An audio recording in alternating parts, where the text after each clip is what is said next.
Hola a todos. Muchas gracias por ver este video. Nosotros publicamos contenido nuevo todos los días, así que no olvides suscribirte y activar la campanita para no perderte nada. De verdad agradecemos mucho tu apoyo.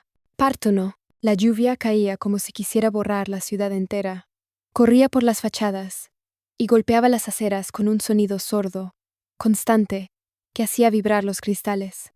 Subía las escaleras del edificio, con las llaves en la mano, cuando un eco suave me detuvo.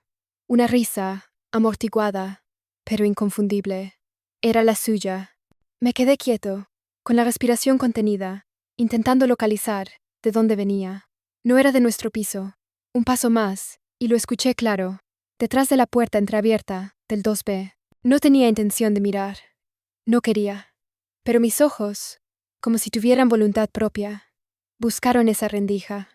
Allí estaba Marta, junto a la ventana, el pelo un poco húmedo por la lluvia. Frente a ella, un hombre al que apenas veía bien, solo el perfil y una camisa oscura. Se inclinó hacia ella y hubo un beso, rápido, como si fuera algo habitual. Un golpe de frío me subió desde los pies hasta la nuca. Retrocedí un paso, el corazón golpeando en el pecho, y me quedé en el rellano sin saber si entrar a casa o seguir mirando. No hice nada, no dije nada. Solo me giré, subí los últimos peldaños y abrí la puerta de nuestro piso. El sonido de la lluvia seguía llenando todo, pero ya no era el mismo. Dentro de mí, algo había cambiado, aunque todavía no sabía qué iba a hacer con lo que acababa de ver. Demerado descontro. Y fue entonces cuando supe que esa noche no iba a dormir. Part 2. A la mañana siguiente, la cocina olía a café recién hecho. Marta estaba de espaldas, removiendo el azúcar en su taza como si nada. Me saludó con una sonrisa breve, de esas que parecen aprendidas de memoria. Yo respondí igual, fingiendo que la noche anterior no había pasado. Durante el desayuno, la observé. Llevaba un vestido claro que no le había visto antes, unos pendientes pequeños y brillantes que parecían nuevos, el pelo, perfectamente peinado, aún con un ligero perfume que no era el habitual. ¿Tienes planes hoy?, pregunté, intentando sonar casual. Sí. Voy a dar una vuelta. Quizá me encuentre con Clara, respondió, mirando de reojo el teléfono. Ese quizá me quedó retumbando en la cabeza. Antes, Marta decía las cosas con certeza. ¿Dónde iba? ¿Con quién? ¿A qué hora volvería? Ahora, las frases parecían llenas de aire, como si las hubiera practicado delante de un espejo. Por la tarde volvió con una caja de pasteles que a mí nunca me habían gustado. Los dejó sobre la mesa con un gesto rápido, sin mirarme, y fue directa al balcón. Se sentó con el móvil, inclinando el cuerpo para que no pudiera ver la pantalla. La miré un momento desde la puerta. El sonido de la calle subía desde abajo. Coches, voces, una guitarra lejana. Ella parecía estar en otro lugar. Y aunque todo parecía normal, la sensación de que alguien más se había colado en nuestra vida crecía como una sombra que no podía apartar. Esa noche, me prometí que seguiría observando, sin que ella lo notara. Lansif. Part 3. El domingo, Marta dijo que quería ir al mercado antiguo, ese donde las calles se llenan de turistas y el aire huele a pan recién horneado. Su voz sonaba ligera, casi despreocupada, pero había algo en su mirada que me hizo tomar una decisión. Esperé 10 minutos antes de salir. Caminé despacio al principio, mezclándome entre la gente, siguiendo el eco de sus pasos. Las calles estrechas parecían un laberinto, puestos de frutas, vendedores ofreciendo abanicos, niños corriendo entre las mesas. Y entonces la vi. Estaba junto a un hombre que reconocí al instante, el de la camisa oscura.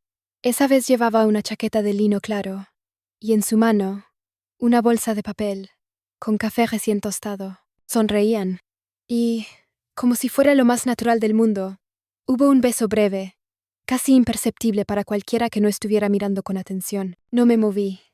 No podía. Ellos siguieron caminando, perdiéndose entre la multitud, pero yo ya había decidido que no me acercaría. Quería ver hacia dónde iban, qué hacían cuando creían que nadie los observaba. Aceleré el paso, manteniendo la distancia. Pasaron frente a una iglesia, doblaron por una calle lateral y desaparecieron detrás de un grupo de turistas. El murmullo de sus voces se mezclaba con el ruido de la ciudad, y yo seguía tras ellos, sintiendo que cada esquina me acercaba más a una verdad que todavía no sabía si quería escuchar. Part 4. Doblaron por una calle estrecha, tan tranquila que el ruido del mercado quedó atrás como si alguien hubiera cerrado una puerta invisible. Las fachadas eran viejas, con balcones llenos de macetas y persianas medio bajadas. Marta y él se detuvieron frente a un edificio color ocre. Sin dudar, el hombre abrió la puerta con una llave que sacó de su bolsillo. Ella entró primero, mirando hacia ambos lados, y la puerta se cerró suavemente detrás de ellos. Me quedé en la esquina, oculto tras una moto aparcada, sintiendo cómo la curiosidad y el peso en el pecho se mezclaban en algo difícil de soportar. Esperé. Quizá 2 minutos. Quizá 20. El tiempo dejó de tener forma. Entonces, una ventana del segundo piso se abrió, y escuché sus risas. Apenas un susurro llevado por el aire. No pude ver nada más, pero ya no hacía falta. El eco de esas voces decía más de lo que yo estaba dispuesto a admitir. Me di la vuelta y caminé sin rumbo, pasando por calles que no reconocía. La ciudad parecía la misma, pero cada paso me recordaba que algo se había roto sin remedio. No sabía si quería enfrentarlo o seguir fingiendo que nada ocurría. Al llegar a casa, el sonido del ascensor me pareció insoportablemente lento. Cerré la puerta tras de mí y me quedé en silencio, con la certeza de que lo que había empezado esa mañana no había terminado. Al contrario, apenas comenzaba. Part 5. Esa noche, la casa estaba en penumbra. Marta llegó más tarde de lo habitual, con el pelo un poco revuelto y las mejillas encendidas, como si hubiera caminado rápido. Dejó su bolso sobre la silla y me miró apenas un segundo antes de dirigirse a la cocina. ¿Has cenado?, preguntó, mientras sacaba un vaso de agua. Sí, respondí, sin apartar la vista de ella. No dije más. En mi bolsillo, el teléfono guardaba las fotos que había tomado, su figura junto a él en el mercado, la entrada al edificio. No eran pruebas para mostrar, ni siquiera estaba seguro de querer hacerlo, pero tenerlas me hacía sentir que la historia estaba escrita, aunque yo aún no hubiera leído el final. Marta se sentó en el sofá, encendió la televisión y empezó a cambiar canales sin prestar atención a ninguno. Yo me quedé de pie, observando cómo su mano jugaba con el mando, cómo evitaba mirarme directamente. Mañana saldré temprano, dijo de pronto, como si anunciara algo irrelevante. Asentí. No había preguntas, no había reproches, solo un silencio que se extendía entre nosotros como un muro invisible. Afuera, un coche pasó despacio por la calle, sus faros cruzando la pared como sombras fugaces. En ese instante comprendí que ya no se trataba de descubrir la verdad, sino de decidir qué hacer con ella, y esa respuesta todavía no estaba listo para encontrarla. Part 6. El domingo amaneció con un cielo gris, pero extrañamente limpio, como si el aire hubiera decidido aclarar todo antes de que el día empezara de verdad. Marta estaba en la terraza, con la taza de café temblando entre las manos. No dijo nada cuando me acerqué. Su silencio ya hablaba más que cualquier palabra. ¿Sabes?, empezó, mirando al horizonte. He estado pensando mucho sobre nosotros. Sobre todo, no podía anticipar qué venía después. Y eso me tensó de una manera que no sentía desde hacía meses. El viento levantó un leve aroma de flores de azahar, y por un momento, todo pareció detenido, como si el tiempo también contuviera la respiración. Mañana me voy, continuó ella, con la voz casi quebrada. Necesito reencontrarme a mí misma. No hubo reproches, solo una extraña mezcla de alivio y vacío que se acomodó en mi pecho. Me quedé mirando cómo su figura se desdibujaba entre la bruma del amanecer, y un pensamiento fugaz me atravesó. A veces, las personas se van para recordarte lo que no sabías que podías extrañar. Entonces, antes de girar y perderse de vista, Marta me miró una última vez.